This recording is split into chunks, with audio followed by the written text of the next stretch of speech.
On continue toujours la discussion. Je ne cesse de vous dire que tu es venu sans rien sur terre, ni être accompagné de qui que ce soit. Un à un, même les jumeaux viennent un à un sur terre. Tu es en mission. Quand tu descends sur terre, c'est le point A. En Wolof, on dit Aduna. Tu passes ta vie pleine de pièges et de péripéties. Tu es sur le pont. Et pour descendre de l'autre côté du pont, c'est le point B. En Wolof, on dit Borombi. Képp naa àdduna maa ngi ci pont bi. Et le pont peut basculer à tout moment. Fan laa jëm ci sama borom. Point.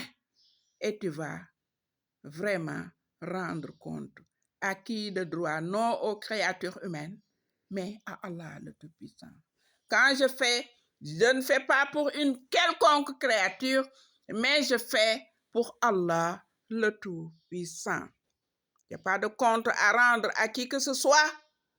Donc, ma mission, c'est de rendre compte au moment opportun Allah le Tout-Puissant. Kuy def pour nit ñi ne la baax na wala bon na pare nañ ca. Nit lott na ci mënal moroomu nitam dara.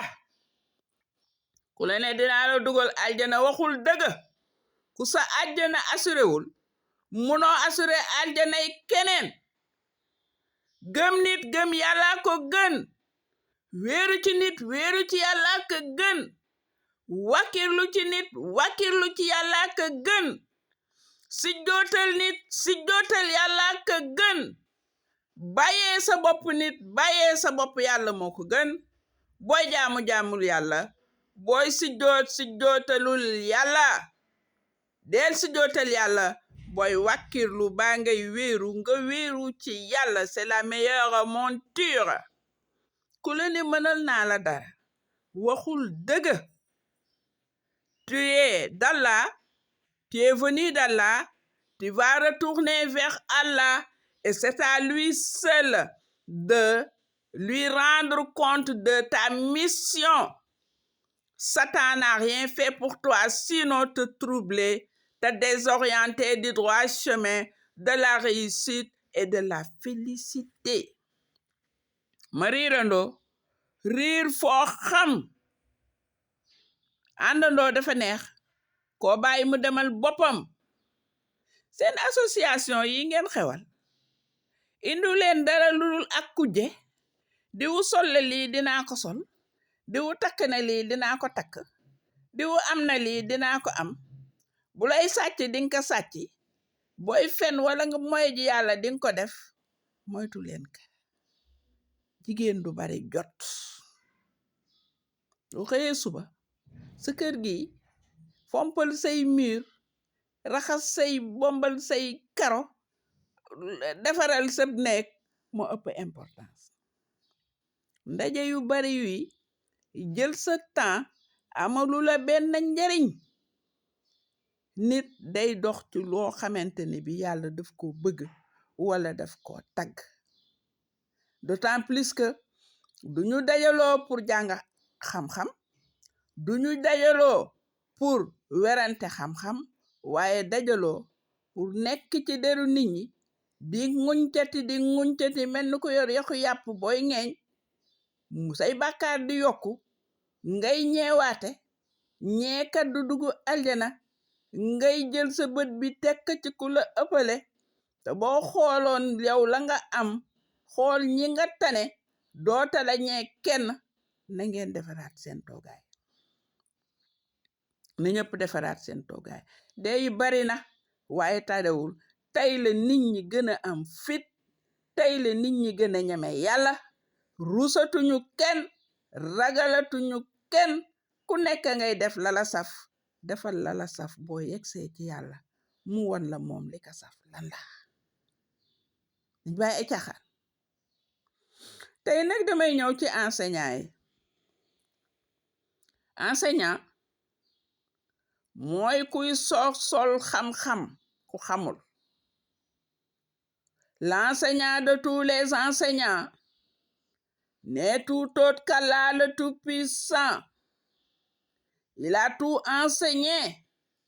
De génération en génération, les enseignements se transmettent et tout un chacun de nous a été orienté vers l'enseignement décrété par Allah le Tout-Puissant. Le forgeron est un enseignant. Il va enseigner à ses élèves comment devenir forgeron. Le menuisier est un enseignant. Il va apprendre aux ouvriers comment on fait un lit ou une armoire ou une table. Tout est enseignement dans la vie. Même chez toi, le plombier, si tu as des problèmes de plomberie, sans le plombier, tu ne pourras rien faire. Donc, tout est enseignement dans la vie. Mais cet enseignement éducatif, que ce soit arabe, que ce soit une autre langue française ou n'importe quelle langue, il y a des gens qui ont été bien formés, des têtes bien faites, qui reflètent la société. Ils sont les miroirs des élèves. On les a dotés d'une bonne éducation, d'une bonne formation pour pouvoir inculquer le savoir-faire, le savoir-être. Nous sommes des enseignants. Un enseignant est un petit prophète. Mais quand il faut enseigner vrai. Un menteur ne peut pas être enseignant. Un hypocrite ne peut pas être enseignant. Une personne de mauvaise mœurs ne peut pas être enseignant. Parce que nous sommes les miroirs des enfants qui doivent copier sur nous de par notre attitude, de par notre comportement, de par notre habillement, notre accoutrement, de nos gestes et faits. Quand on est un miroir, on doit refléter ce qui se trouve dans ce miroir parce que les enfants ont tendance à copier sur leur enseignant. Pour l'enfant, l'enseignant est un petit prophète et tout ce que l'enseignant dit pour lui, c'est vrai. Donc, un enseignant doit être véridique. Je suis enseignant, je ne triche pas. Je suis enseignant, je dois faire ma mise, refaire ma mise, de par mes attitudes, de par mon langage, par ma façon d'agir, de par ma façon de faire. Mais malheureusement, à côté de l'enseignement indiqué par Allah le Tout-Puissant, Satan lui aussi a ouvert ses portes. Ñun ay référence la ñu. Enseignant boo xam ne sabar gu ñëw moo ko toj kooku du enseignant. Enseignant boo xam ne fu ñu tëggee ndëpp mu nga fa di fecc kooku nekkatul enseignant.